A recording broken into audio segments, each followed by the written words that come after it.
আকিকা ছেলেদের বেলায় দুইটা, মেয়েদের বেলায় একটাই, বৈষম্য কেন? এখানে নারীবাদী এসে হাজির, ঠিক না ঠিক? যে মেয়েদের বেলায় একটা, আকিকা কেন?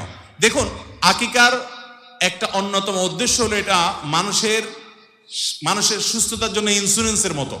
বিভিন্ন হাদিস থেকে বোঝা যায় রোগবালাই থেকে, বিপদ আপদ থেকে শিশুকে রক্ষার জন্য এটা কার্যকরী একটা ব্যাপার। আল্লাহ তাআলা মেয়েদের শরীরে তুলনামূলকভাবে ছেলেদের চাইতে বেশি ইমিউন বা রোগ প্রতিরোধ ক্ষমতা দিয়ে রেখেছেন।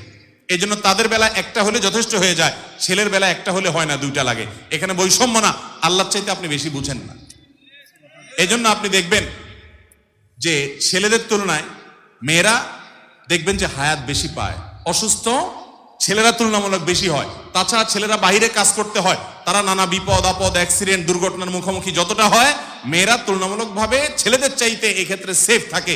এই নানা কারণে ছেলেদের সেফটির প্রয়োজনটা আরো বেশি হয়, আশঙ্কা বিপদ আপদের আরো বেশি হয়, রোগবালাই আরো বেশি হয়, ইমিউন সিস্টেম কম হয়, বৈজ্ঞানিকভাবে এটা প্রমাণিত। এইসব নানা কারণে ছেলেদের জন্য দুইটা আর মেয়েদের জন্য একটা। এখানে বৈষম্য না। যারা আল্লাহর বিধানের পরে ঈমান রাখে তাদের কাছে কোনো যুক্তি লাগে না, তারা আল্লাহ এবং তার রাসূল সাল্লাল্লাহু আলাইহি ওয়াসাল্লামের সবকিছু থেকে অকপটে মানে, ঠিক কিনা বলেন?